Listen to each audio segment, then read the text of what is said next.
Shalom saudara, selamat siang ya, kita berjumpa kembali di hari ini. Walaupun hari ini ya kita kembali tidak dapat beribadah lagi di gereja dan harus beribadah lewat online ya, saya percaya bahwa kasih dan anugerah Tuhan tidak pernah berkesudahan, bahkan tidak berubah atas hidup kita. Nah, saudara melihat keadaan hari-hari ini, rasanya kita ada di hari-hari yang sulit ya. Dan apa yang Alkitab tulis memang selalu terjadi, bahwa di akhir zaman akan datang masa yang sukar. Ya, manusia akan kehilangan damai sejahtera dan lain sebagainya. Bahkan kita akan mendengar berita-berita yang menakutkan. Tapi semua itu harus terjadi. Bagaimana kita berespon hari-hari ini, saudara? Apa yang harus kita lakukan? Ya, dan banyak orang bertanya, Bu, kita harus bagaimana? Yang pertama, sadarilah bahwa semua itu sudah tertulis. Ya, ingat, semua yang terjadi saat ini sudah ditulis dalam firman Tuhan. Dan firman itu harus digenapi. Ya, firman Tuhan harus dinyatakan supaya ternyata benar bahwa apa yang ditulis dalam firman itu memang benar-benar terjadi. Ya, Yesus berkata, di akhir zaman nanti ada penyakit-penyakit yang aneh-aneh ya, penyakit yang mengamuk ya, dan akan banyak orang yang akan mati karena ketakutan berhubungan dengan hal-hal yang akan terjadi itu. Namun kita harus percaya bahwa kita punya Tuhan yang besar, Tuhan yang hebat, Tuhan yang dahsyat, Tuhan yang luar biasa. Lalu bagaimana kita berespon, saudara? Ya, benar-benar hari-hari ini saya melihat di berita, saudara, ya, bahkan obat pun sekarang menjadi bisnis. Kenapa? Ya, semua obat-obat yang berkaitan dengan COVID naik, harganya menjadi tinggi. Bahkan sebagian tidak ada di pasaran. Kenapa? Karena dibeli oleh orang-orang yang punya kepentingan ya untuk dijual kembali. Bahkan di tengah pandemi, di tengah masa sulit pun masih ada begitu banyak orang yang terus mencari keuntungan demi uang, uang dan uang. Ya, hari-hari ini semua berburu susu ya, yang katanya bisa membuat kita lebih sehat, bisa menangkal COVID, saudara. Ya, apa yang terjadi ini membuat kita ini semakin melihat, saya semakin mengerti bahwa ternyata semua orang itu takut mati. Ya, bahwa ternyata semua orang itu ya berusaha untuk terus mempertahankan hidup. Dan semua ketakutan yang terjadi ini kan memang benar. Ya, adalah usaha manusia untuk terus bertahan hidup di dunia ini. Ya, karena takut mati sehingga orang semua berusaha mendapatkan ini dan itu. Tapi ingat ya, firman Tuhan sudah berkata bahwa semua akan terjadi. Semuanya ini akan terjadi dan sudah tertulis dan harus digenapi. Dan kalau kita tahu semuanya memang sudah tertulis dan akan digenapi, lalu bagaimana kita ini berespon? Ya, apa yang harus kita lakukan dan bagaimana kita melihat ya semua peristiwa ini? Saudara, kembali lagi, makanya saya tetap tidak berubah dan saya juga tetap konsisten dengan firman dan pesan Tuhan. Mati adalah keuntungan, hidup adalah Kristus ya. Jangan terlalu takut berlebihan. Dan kita harus kembali kepada firman Tuhan ya. Bahkan saya juga bersyukur ya, saya melihat bagaimana ya Tuhan juga sudah mengizinkan kami mengalami 2 kali ya COVID ini, saudara. Bahkan yang terakhir dengan varian yang baru katanya ya. Tetapi ya itu yang saya bilang, mau variannya berkembang berapa banyak varian semakin dahsyat, saya tetap mau bilang kuasa Tuhan tetap sama, tidak pernah berubah. Sekalipun dunia ini berubah, zaman ini berubah, penyakit semua berubah, tapi kuasa Tuhan itu tidak berubah. Ya, dan satu hal, kalau belum waktunya kita mati, kita gak akan mati. Tapi memang kalau sudah waktunya, ya marilah kita bersiap-siap hidup dalam kekudusan dan kebenaran. Saya ingin hari ini kita membaca firman Tuhan dari Mazmur 62 ya. Mazmur 62, saudara, kalau kita melihat di sana ya, Daud menulis satu mazmur ya, perasaan tenang berada dekat Tuhan. Hari ini ketenangan, damai sejahtera itu rasanya mahal ya. Kita semua ketakutan mendengar berita. Buka di WA ya, RIP, kematian telah berpulang. Buka di Facebook, RIP. Buka di Instagram, RIP, semuanya berita tentang kematian. Bahkan mengenai orang-orang yang kita kenal, orang-orang yang dekat dengan kita. Ya, kita tidak usah bingung, tidak usah kaget ya. Kalau kita kembali tetap pada firman, kita perkatakan bahwa hidup mati itu di tangan Tuhan. Berarti mereka yang sudah dipanggil Tuhan itu mereka sudah mengalami keuntungan di dalam Yesus. Karena kematian di dalam Kristus adalah sebuah keuntungan ya. Dan hari ini saya pengen, lalu yang kita yang masih hidup ini, apa yang harus kita lakukan? Ya, ketenangan menjadi barang yang langka hari ini, karena itu kita perlu belajar dari Daud, saudara ya. Dari Mazmur 62, ayat yang kedua, Daud berkata begini, saudara. Hanya dekat Allah saja aku tenang, daripadanyalah keselamatanku. Ayat 3, hanya dialah gunung batuku dan keselamatanku, kota bentengku, aku tidak akan goyah. Ayat yang ke 3 bisa dikatakan, ayat yang keempat, ya, berapa lamakah kamu hendak menyerbu seseorang, hendak meremukkan dia, hai kamu sekalian, seperti terhadap dinding yang miring, terhadap tembok yang roboh. Ya, mengapa Daud menulis ayat ini? Ya, kita tahu bersama, ini ayat kemarin juga saya sedikit membahas di ibadah Mezbah Syukur pagi, dan memang terbatas sekali waktunya untuk saya membahas, makanya saya kembali ya mengangkat ini pada hari ini. Daud menulis ayat ini ketika dia lagi dalam pelarian dikejar oleh Absalom ya, dan beberapa musuhnya untuk dibunuh. Ya, ketika Daud sedang dalam pelarian ya, dia berada di padang gurun Yehuda pada waktu itu, di tempat yang sendirian, di dalam kesepian, saudara. Tidak ada siapa-siapa. Daud mengalami ketakutan, kesepian, dan ya coba kita membayangkan seolah-olah kalau kita menjadi Daud mau dikejar untuk dibunuh. Dia lari ya. Itu adalah sebuah perasaan yang sangat tidak mengenakan, yang sangat tidak nyaman, saudara. Dan memang manusia itu akan mulai merasa sangat tertekan ketika persoalan itu menyangkut dengan keselamatan jiwa. Ya, antara kematian, mati atau hidup di depan mata. Ya, Daud mengalami tekanan ini. Ini kurang lebih sama dengan apa yang dialami oleh kebanyakan orang hari-hari ini dengan virus ini. Ya, kita bahkan tidak tahu ya kapan maut, kapan kematian itu datang menjemput kita. Tetapi Daud merasa kematian sudah di depan mata. Dia dikejar untuk dibunuh, dan yang mengejar dia itu para prajurit, saudara. Lalu di dalam rasa tertekannya dia, di dalam ketakutannya dia, bagaimana jiwanya terancam di depan, ya, dia meneguhkan hatinya dan dia meneguhkan dirinya dan dia mengangkat imannya. Dia berkata, hanya dekat Allah saja aku tenang, daripadanyalah keselamatanku. Di tengah ketidaktenangan, di tengah ketakutan, di tengah ketidaknyamanan, dia berusaha memperkatakan firman Tuhan. Dia berusaha menguatkan dirinya dengan berkata, hanya dekat Allah saja aku tenang. Apa yang membuat kita tenang hari-hari ini? Ya, kalau sebagian orang mungkin yang ada di Jakarta merasa tenang kalau di rumahnya ada susu beruang, kalau di rumahnya ada obat Avigan antivirus, kalau di rumahnya itu sudah semua obat dia timbun di situ, mungkin mereka akan merasa tenang. Tetapi hari ini bahkan banyak yang sudah menyediakan tabung oksigen. Ini terjadi, saudara. Beberapa hari ini saya melihat begitu banyak orang meninggal di Jakarta. Kenapa? Karena cari tabung oksigen tidak ada. Begitu sulit untuk mendapatkan. Saudara tahu kenapa? Karena banyak orang sehat yang sudah stok tabung oksigen di rumah. Untuk apa? Untuk jaga-jaga. Belum sakit loh, belum sesak loh, udah stok obat antivirus.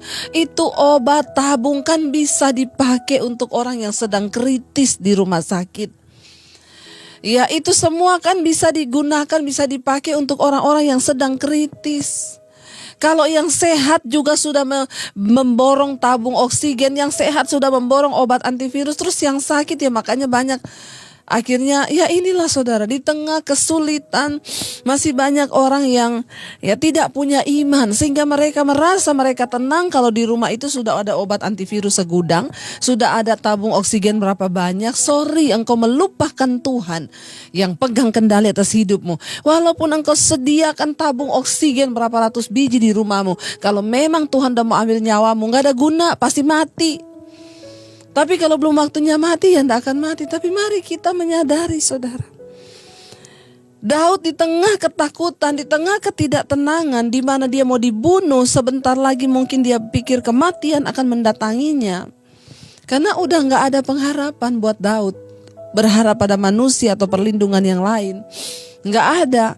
Tetapi dia tetap percaya. Bahkan ketika tidak ada pengharapan pun dia bilang, hanya dekat Allah saja aku tenang. Apa yang membuat kita tenang hari-hari ini? Ya, saya yakin dan percaya hanya dekat dengan Tuhan saja. Kenapa, saudara? Karena daripadanya lah keselamatanku. Ketika kita berbicara tentang keselamatan, ya, keselamatan ini bukan hanya tentang keselamatan ketika kita ada di dunia ini, tapi dengan Tuhan keselamatan kita terjamin sampai pada kekekalan ketika kita mati satu saat nanti. Di sana tersedia keselamatan yang kekal yang sudah Tuhan janjikan. Ya, karena itu orang yang sungguh-sungguh beriman percaya dia tidak takut berlebihan. Bagiku hidup Kristus, mati itu untung, tidak ada lagi alasan lain. Ya, kita hidup di dalam ketenangan hari-hari ini. Kenapa? Karena Tuhan ada bersama dengan kita. Karena kita dekat dengan Tuhan, bagian kita mendekatkan diri dengan Allah. Dan saya yakin dan percaya orang yang mendekatkan diri dengan Tuhan, dia pasti sudah meninggalkan dosa-dosanya. Dia bertobat dari segala hal yang jahat. Dia bertobat dari segala hal yang tidak benar. Ya, orang yang dekat dengan Tuhan dia pasti hidup dalam kekudusan, sehingga kapanpun dipanggil Tuhan, aku siap Tuhan. Kenapa?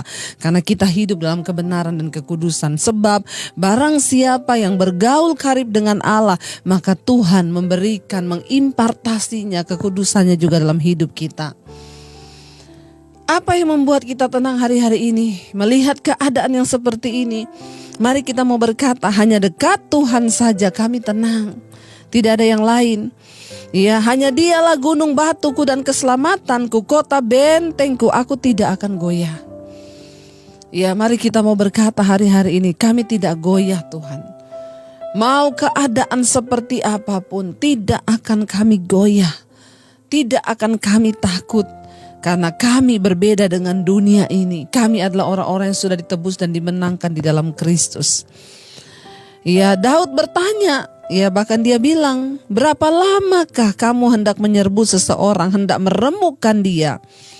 Hai kamu sekalian, terhadap dinding yang miring, seperti terhadap dinding yang miring, terhadap tembok yang hendak roboh. Daud sedang menggambarkan keadaannya. Ya, dia seperti tembok yang miring dan seperti tembok yang roboh. Artinya apa? Sudah tidak ada lagi apa-apa yang bisa buat dia bertahan alasan selain Tuhan. Daud bertanya, berapa lama lagi kamu hendak menyerbu seseorang?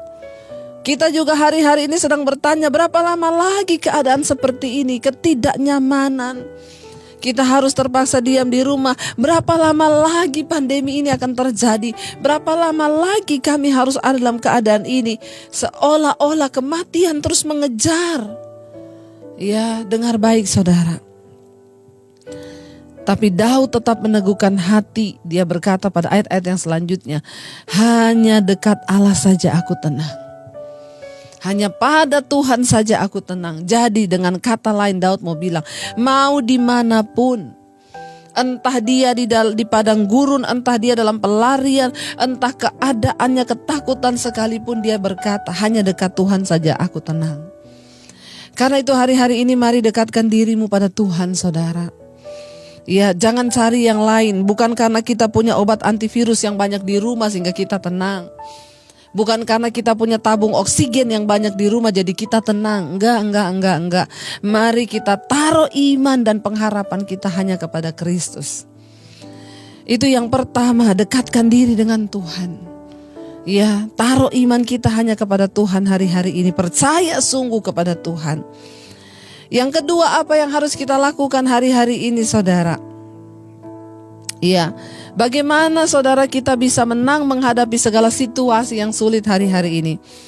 Amsal 15 ayat yang ke-13 berkata, hati yang gembira itu membuat muka berseri, tetapi kepedihan hati itu mematahkan semangat. Di ayat yang lain saudara dikatakan bahwa hati yang gembira itu adalah obat yang manjur, ya.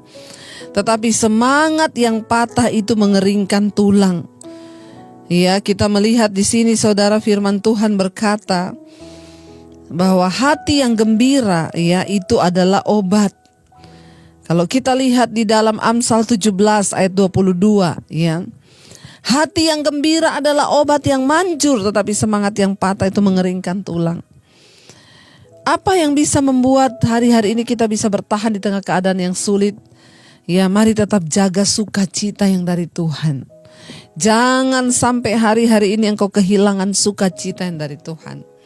Hati yang gembira itu harus tetap ada. Apapun keadaannya kita berjuang untuk terus hidup di dalam sukacita. Sebab sukacita dari Allah itu adalah kekuatan kita. Berjuanglah saudara, sekalipun sulit tetap pertahankan sukacita yang dari Tuhan. Kenapa? Itu kekuatan kita. Bahkan sukacita yang dari Allah itu obat yang manjur. Jangan berburu susu, jangan berburu obat. Tapi mari bikin tekad di dalam diri kita sendiri. Aku mau jaga damai sejahtera dan sukacita di hatiku. Kenapa? Karena memang secara ilmu kedokteran, ketika saudara kecewa, saudara marah, saudara kepahitan, maka sistem imunmu langsung turun. Dan engkau gampang dan mudah untuk kena semua penyakit. Tapi ketika hatimu gembira, maka sistem imanmu naik. Makanya hari ini mari kita mau juga melepaskan segala kepahitan. Mari kita mau buang segala kebencian, segala amarah, segala kekecewaan. Mungkin hari-hari ini kita sedang dikecewakan oleh seseorang. Mari kita belajar terus lepaskan pengampunan. Mari kita belajar terus lepaskan kemarahan. Jangan biarkan kepahitan, kekecewaan itu bercokol di dalam hatimu saudara. Tapi lepaskan. Mari berusaha minta Tuhan kasih kita damai sejahtera. Bagaimana caranya? Perkatakan, terus perkatakan. Bereskan apa yang harus kita bereskan di hadapan Tuhan. Jangan sampai kita ini kehilangan damai sejahtera. Itu akan cepat membuat engkau kehilangan sistem imunmu. Ya, apalagi takut, gelisah, kecewa, marah, kepahitan, ya, ketakutan itu saudara mencabut damai sejahtera. Kita harus jaga hati yang gembira hari-hari ini. Bergembiralah dalam keluargamu. Ya, sekalipun tidak boleh kemana-mana, suami istri bergembiralah bersama dengan anak-anak. Ciptakan kebahagiaan itu dalam rumah kita. Ya, karena itu sekalipun kita gak boleh kemana-mana, tetap betah. Saya sekeluarga kita tetap bersuka cita di rumah. Kami betah ya, kita bisa makan bersama, masak bersama, tertawa bersama. Siapa yang menciptakan kebahagiaan itu? Ya kita sendiri, bukan orang lain. Bukan keadaan yang bisa membuat kita bahagia. Ya, tetapi kitalah yang harus menciptakan kebahagiaan itu karena itu adalah pilihan. Bahagia itu pilihan, bukan keadaan. Waktu kita memilih untuk berbahagia, lepaskan semua yang pahit-pahit. Lepaskan pengampunan suami istri, lepaskan semua hal-hal yang membuat engkau kehilangan damai sejahtera. Supaya apa saudara? Ketika kita hidup rukun bersama, firman Tuhan berkata, kesanalah berkat Tuhan itu diperintahkan. Saat kita hidup rukun bersama, ada kegembiraan, ada sukacita, Tuhan memberkati rumah tanggamu. Bahkan di masa yang sulit pun Tuhan tahu memberkati orang-orang yang mau terus hidup sungguh-sungguh melakukan firman-Nya. Karena itu hari ini saudara, saya percaya kita diizinkan Tuhan masuk di minggu yang pertama. Kita harus bersyukur Tuhan masih membawa kita melihat minggu demi minggu, hari demi hari. Ya, kita masih melihat Tuhan memimpin hidup kita detik demi detik, jam demi jam, hari demi hari, minggu demi minggu, bulan demi bulan, bahkan tahun demi tahun Tuhan masih izinkan kita ada. Itu semua karena anugerahnya dan itu tandanya bahwa tugas kita belum selesai. Mari kita terus berusaha hidup di dalam tuntunan Tuhan. Ya, dekat dengan Tuhan, miliki hati yang gembira hari-hari ini agar hidup kita tetap terarah tertuju kepada kasih karunia. Buang semua dosa, tinggalkan semua kepedihan, dekatkan diri dengan Tuhan. Itu aja yang harus kita lakukan agar kita boleh mengalami lawatan dan penyertaan Tuhan.